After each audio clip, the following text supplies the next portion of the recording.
Siwe te iko he tu uapo ngala si mongo o ne wao wakelewa e kumana tuloto ki he kuohiri ono aho te upokia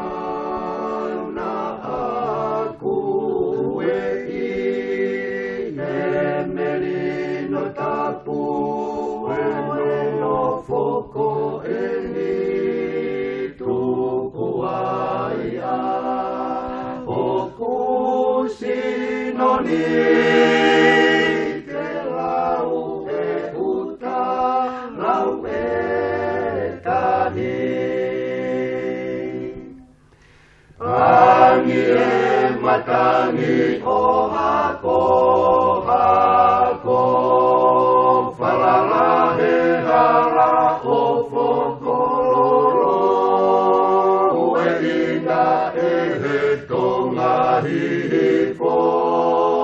Ono whahina moe hinga no I polewa e kusi utaka ono e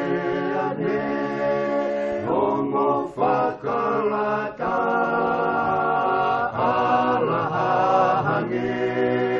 ko hakakala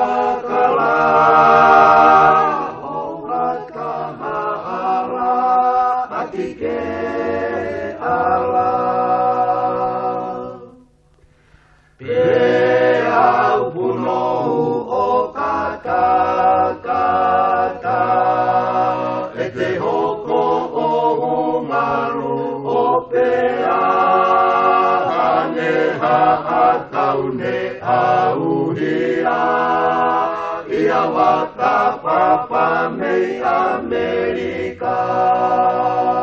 kura unoa a e kuhiwa hange ko amohe mama I ia pehata hakuo mohe tokama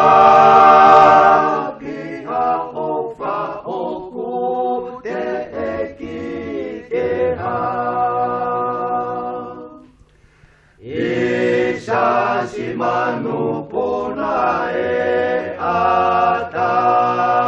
nene si upea ne talanoa asi oto kakala kaulewa ranga karifio behe ilanga telewa e kufaka anaua